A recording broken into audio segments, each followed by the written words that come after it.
Here you go, Pocket. It's food time.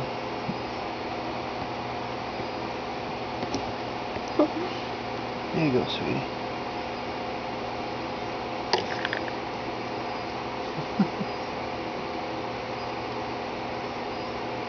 Such a good snake.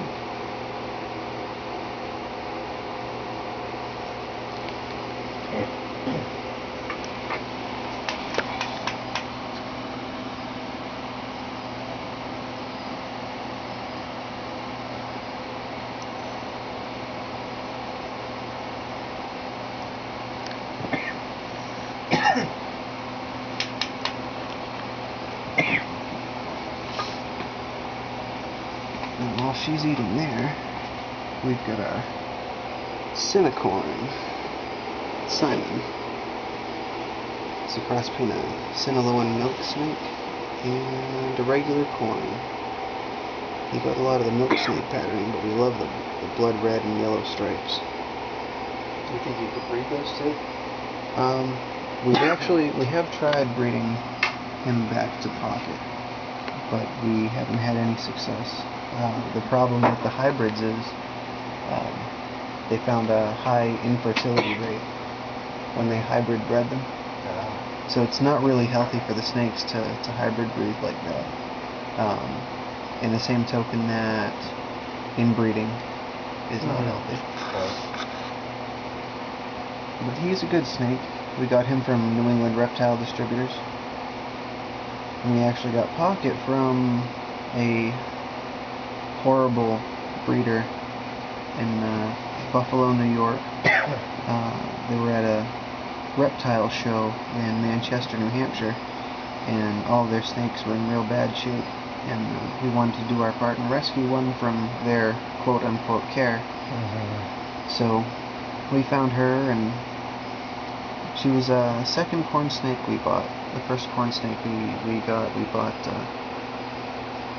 as a hatchling, and apparently about half of that litter had liver problems. So they weren't filtering out toxins in their food, so as they ate, they built up neurotoxins in their system, and they started showing signs of inclusion body disease.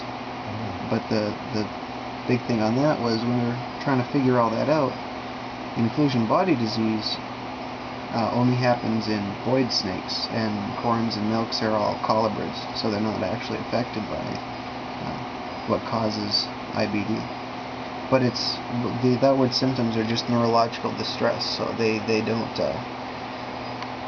they lose. You can't tell really. Yeah, they can't tell up from down. They lose their sense of balance.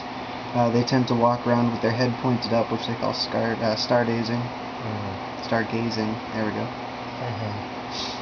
But it's strange because you'll see them do like roller coaster loops, just random mid-air loops with their body, because they don't know which way is up, which way is down. But our corn snake started having violent shakes, and that was when we got some pretty intensive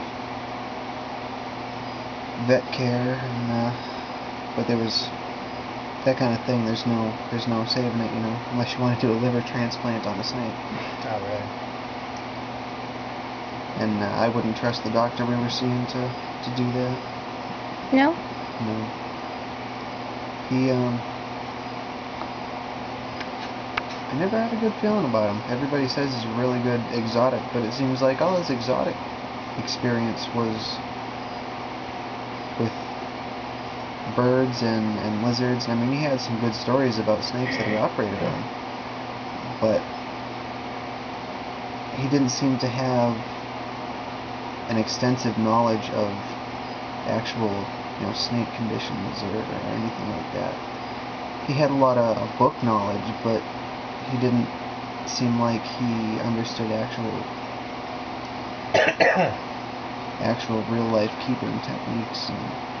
And he also had kind of the attitude that snakes should be more like just visual pets, like fish that you don't touch, you don't handle, you don't go near, you just feed them and water them, and he was under of the opinion that, you know, people couldn't get attached to snakes nor Yeah. snakes to Well, people. his opinion was you should hold your ball python about 15 minutes a week.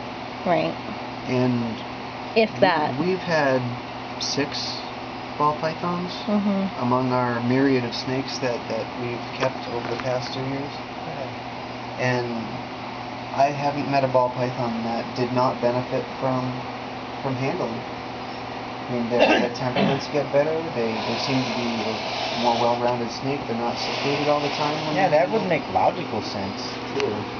But he just, I mean, I understand that, you know, that they have a very medical look on something like that if they've never cared for that kind of particular pet. But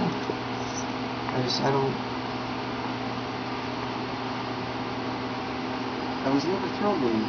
I always felt like there was something lacking, but he was the best person that we knew to try to take care of what was going on.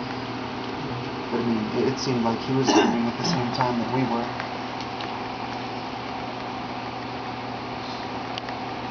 Do they sell them in those little Normally? baggies? Yeah, they sell them in plastic cups, in bags and plastic cups, and there are a couple different ways that they sell them too. Nice job, Pocket. Normally, I wouldn't be holding a snake and gathering food, but Simon's so late.